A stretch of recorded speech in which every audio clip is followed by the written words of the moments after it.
Hi 8th graders, it's Miss Kaminsky. How's everyone doing? I'm ready to post my second video for our upcoming next art project, which is going to be all about Zentangles. We've learned about Zentangles before, so hopefully you remember something about them. This, as you can see, is a bunch of different circle Zentangles. And if you notice all the overlapping lines you see in there, how they're on top of each other, it's definitely something that we want to look for with our next project. But before we start, I want to give a shout out to a couple kids who did a really good job on their graffiti project. You all did great, but there's a couple standouts for me were Tasnia, Shawan, Aaliyah, and Nishat. Big shout out to you for a great job. A+ effort on your graffiti work. And if anyone has not handed in the graffiti project, you can still hand it in to me. If you hand it in the next day or two, I won't take points off, but it goes kind of beyond that. I'm gonna start taking points off. All right, so let's start with our Circle Zentangle project. So let's talk about materials. Materials needed are a white piece of paper or light colored piece of paper will do too. Pencil, a Sharpie, a black pen, colored pencils if you have them, or you could use markers too. And if you have nothing at home, you could use crayons, or you could, if you really have no materials at all, then pencil and paper, just use a pencil and paper then and just show me different values by coloring in with the pencil. All right, so to start, you also are going to need a circular like template, something, look around your house or something that's circular. I'm actually using the top of a water bottle. It's the top of a water bottle, this part of it. You could use the bottom of a regular water bottle, a soda bottle. I have this flashlight here that's circular. It's pretty small though. Try to like have it be at least 3 inches. Otherwise, if it's too small, you're gonna have to do a lot more work. So to begin, you're just gonna put your stencil down, whatever you're using to create a circle. And you're gonna start filling up your paper with circles. Notice how they're overlapping, right? That means on top of each other. You need to put at least 10 circles on your paper.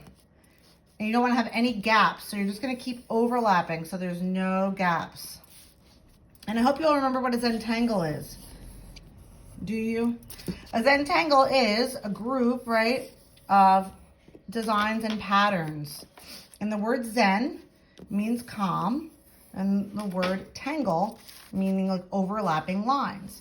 So the style of artwork is really used to calm people down, similar to the way like adult coloring books are. If you guys know what I'm talking about, you've seen those.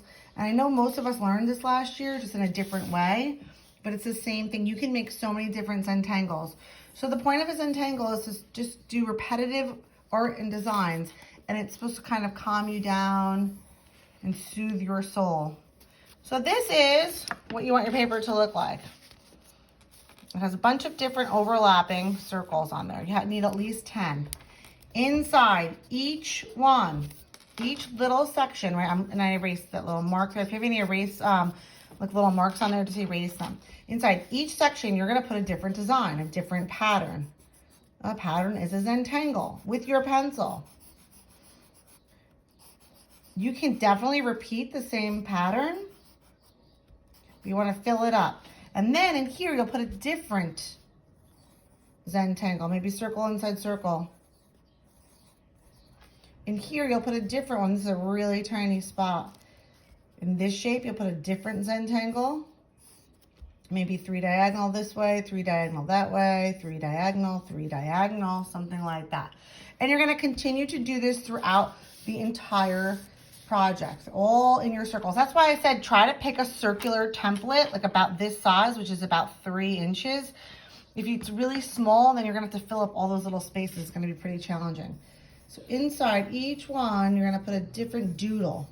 Think about it as Zentangle like a doodle. Like when you guys are in class and your teacher's talking and you're just doing little doodles on the edge of your paper or on the cover of your book. It could be shapes inside shapes. It could be lines. This is all going to be done with the pencil. If you run out of ideas, you can repeat the same idea. Just don't have them touching each other. Okay, so let's pretend you fill this entire thing up. Your next step would be to get your Sharpie. If you don't have a Sharpie, you could use a black pencil, a black colored pencil, a black pen. You're going to outline all of your designs. And the outline of the circle, overlapping each one. So every single line you did with pencil, you're going to outline with Sharpie or a black pencil or a black pen. The outlining is really going to make the designs pop. And you want to make sure you're doing all the circles. Go slow, take your time. You can always erase those lines.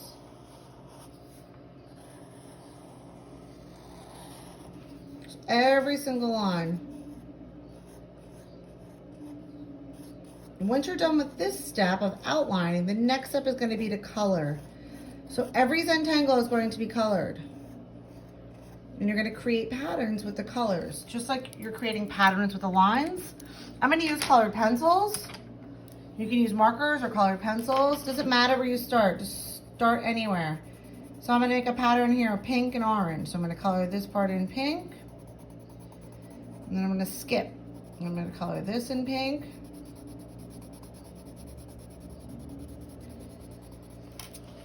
All right, I think you guys get the idea. And I'm going to go back in here.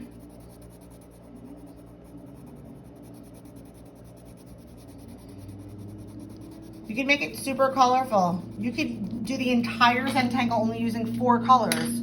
Or you could make it really colorful and use a bunch of, different colors, 8, 10 colors. Maybe in here you would color this blue. So eventually you'd be filling up the entire paper. So remember, every single circle is going to have a different Zentangle in it. And yes, you can repeat the designs. Once that's finished, you're going to outline with Sharpie. Once you're outlined with Sharpie, you're going to go ahead and start coloring using whatever materials you have at home and again making patterns. So eventually your end result is something that looks like this. Pretty much the entire page is used up and you see all those different patterns and lines and Zentangles in there. So I hope you all have a really good time making this project. Hope you have fun with your artwork.